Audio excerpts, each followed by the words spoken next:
সকলকে আন্তরিক অভিনন্দন এবং শুভেচ্ছা। আজকে আমরা সেই 12টি নোটের প্রয়োগ দেখব। প্রথমেই যে নোটটি থাকতেছে সেটি হচ্ছে সি। সঙ্গীতের হারমোনিয়াম অথবা পিয়ানোর যে প্রথম নোটটি শুরু হয় সেটি হচ্ছে সি নোট। আমরা ইতিমধ্যে এই চিত্রটি দেখতে পাচ্ছি। সি সি এর পরের নোট হচ্ছে D, E, F, G, A, B. এটি হচ্ছে একটা অক্টেভ। আমরা উদাহরণ দ্বারা পরে জানবো। একটা অক্টেভ ধরে নিই, এই অক্টেভের পরে আবার শুরু হবে সেম স্ট্রাকচারটাই, আবার রিপিট হবে, তারপরে আবার রিপিট হবে, যত বড় পড়া যায় সমস্যা নেই। আবার C D E F G A B, আবার C D E F G A B. আমি যে স্কেলটি থেকে দেখাচ্ছি সেটি হচ্ছে সি নোট থেকে। সি কে যদি আমরা সা ধরি, ডি হবে রে, ঠিক আছে? তাহলে C D E F G A B.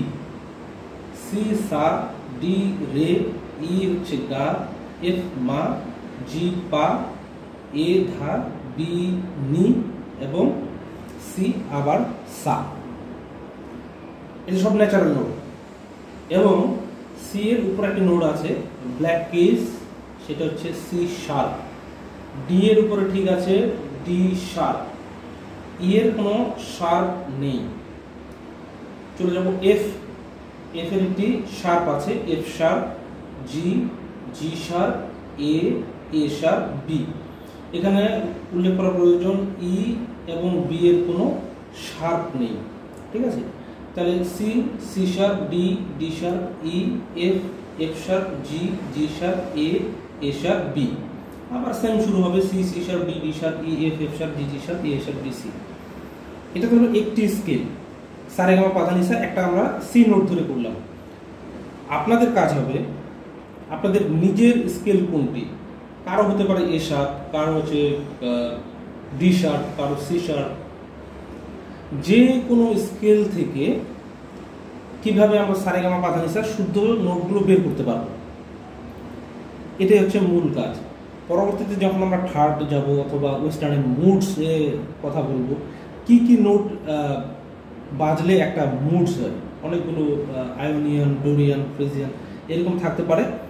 প্রথমে আমরা যাবো যেটি, সেটা হচ্ছে থার্ড। সবগুলো যখন শুদ্ধ স্বর হয় এই থার্ডের নাম হয় বিলাবল। বিলাবল থার্ড। সব শুদ্ধ স্বর। এখানে আমরা কখনো শার্প ফ্ল্যাট বা কিছুই ব্যবহার করিনি, ঠিক আছে? তাহলে সবগুলো নোট শুদ্ধ হলে এই থার্ডের নাম হয় বিলাবল থার্ড, ঠিক আছে? আমরা এটা নিয়ে কাজ করি। এখন প্রশ্ন হলো, সি এর পরবর্তী যদি আমরা সি শার্পটাকে সা ধরি তখন কি হবে?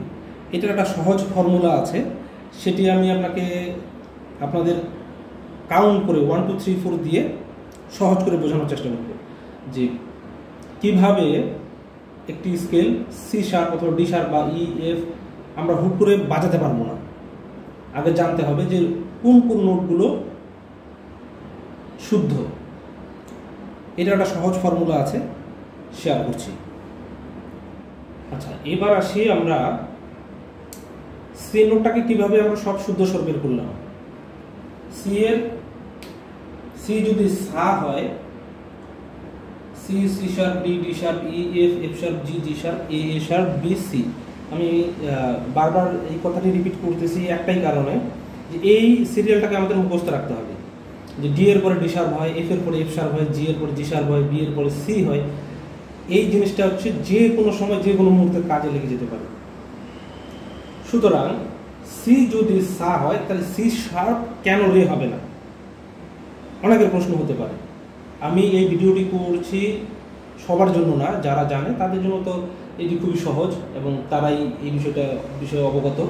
কিন্তু যাদের কনফিউশন আছে, যারা নতুন শিক্ষার্থী সঙ্গীতের, অথবা কেউ গিটার প্লে করবে বা ভায়োলিন প্লে করবে অথবা মিউজিক্যাল নোটস নিয়ে যারা কাজ করবে, তাদের জন্য এটি খুবই গুরুত্বপূর্ণ।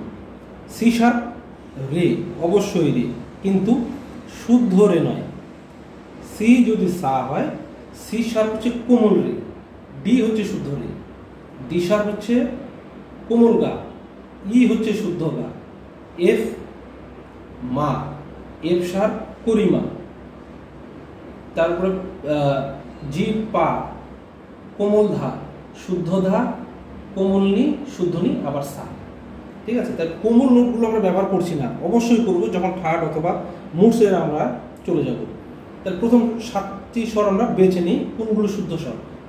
1 নম্বর সা, 2 নম্বরটা হচ্ছে কোমল রে, এটা হচ্ছে আমরা এইভাবে লিখি কোমল রে, তাহলে কোমল রে বাদ, কোমল রে পরে আছে শুদ্ধ রে 3 নম্বর। তা এইভাবে যখন আমরা সাজিয়ে নিলাম 1 3 5 6 8 10 12, 1 3 5 6 8 10 12, এইখানে আমরা দেখি 1 নম্বর, এটা হচ্ছে 2, এটা হচ্ছে 3, এটা হচ্ছে 4, এটা হচ্ছে 5 6, এটা হচ্ছে 7, এটা হচ্ছে 8, এটা হচ্ছে 9, এটা হচ্ছে 10, এটা হচ্ছে 11, এটা 12, আবার 1, এটা হচ্ছে 2। ঠিক আছে, আমরা কি কি নোট নিলাম? C D E F G A B, এগুলো আপনাদের খাতায় অবশ্যই লিখে রাখতে হবে, তাছাড়া মনে রাখা খুব যে একটা সহজ তাও না, আবার খুব কঠিন বলেও ভুল হবে। বিষয়টা চর্চা। C D E F G A B, সা রে গা মা পা ধা নি, আবার সা। ঠিক আছে, সবগুলো আমরা শুদ্ধ স্বর ব্যবহার করলাম। যদি কখনো মনে হয় যে এটা ভৈরব ঠাট বাজাবো, তখন কি হবে? সা এই 3 নম্বরটা বাদ হয়ে যাবে, এটা বাদ, তখন আমাদের কোমল রে লাগবে। তাহলে 1 2, তাহলে 1 2, গা ঠিক থাকবে, মা ঠিক থাকবে, পাও ঠিক থাকবে, ধাটাকে চেঞ্জ করে দিতে হবে। ধাটা হবে তখন কি, আমরা এ হচ্ছে ধা ছিল, কিন্তু ধাটা হয়ে যাবে তখন জি শার্প। ঠিক আছে, এটা আমরা পরে যাচ্ছি। তাহলে আমরা শুদ্ধ স্বর বের করা শিখে গেলাম সি স্কেল থেকে। 1 3 5 6 8 10 12। ঠিক আছে, 1 3 5 6 8 10 12, সারেগামা পাধানিসা। পরের আরেকটি স্কেল আমি আপনাদেরকে দেখিয়ে দিচ্ছি যে কোনটা বের করব। ধরেন একটা ক্রিটিক্যাল স্কেল, যেটাতে সহজে হাত চলে না বা বাজানো মুশকিল হয়ে যায়, ই থেকে বাজাই আমরা। সূত্র একই, ফর্মুলা একই, সব কিছু একই। কিভাবে আমরা বের করব?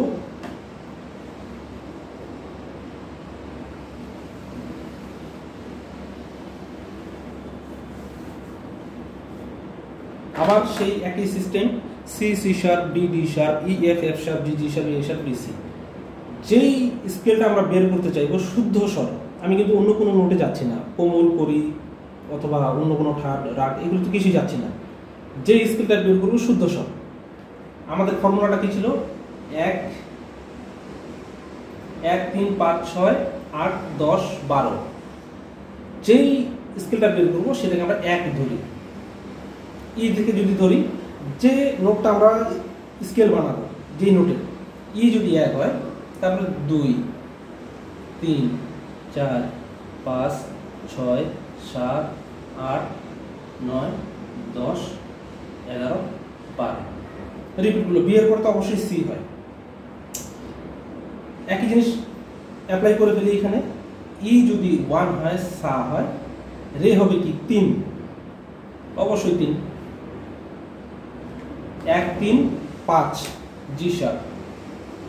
ওকে, 5 এর পরে আসবে 6, 6 এর পরে আসবে 8, 8 এর পরে আসবে 10, 10 এর পরে আসবে 12, 12 এর পরে আসবে আবার 1। ঠিক আছে, তাহলে আমরা পেয়ে গেলাম কি, ই। শুদ্ধ স্বরে বিলাবল ঠাটে বাজাতে গেলে প্রথমে ই নোটিস স্কেলে আসবে সা ই, তারপর 3 নম্বরে হচ্ছে এফ শার্প,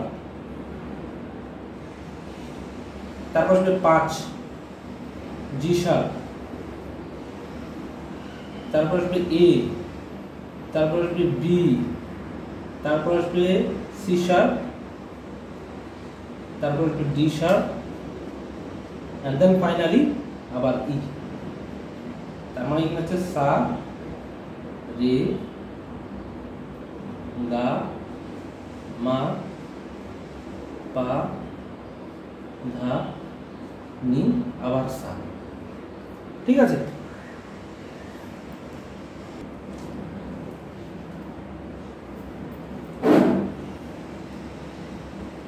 আচ্ছা, আমরা পেয়ে গেলাম একই সূত্র 1 3 5 6 8 10 12।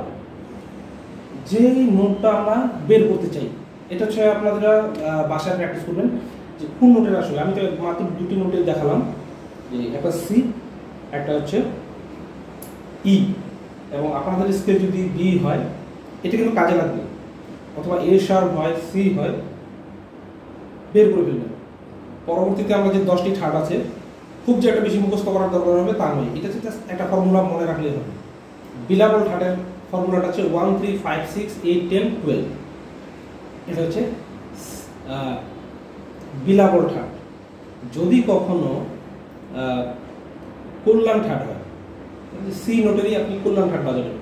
সা রে গা মা, তাহলে সা রে গা মা ছিল এফ এ, এফ হয়ে গেলে এটা কি হবে? এফ শার্প বাজাতে হবে। এফ শার্প মানে হচ্ছে 7, তখন এই নাম্বারটা চেঞ্জ হয়ে যাবে 1 3 5 7 8। ঠিক আছে? 5-এর পরে 7 হয়ে যাবে, তারপরে 8 চলে আসবে কল্যাণ ঠাটে, ধীরে ধীরে পড়ে যাবে।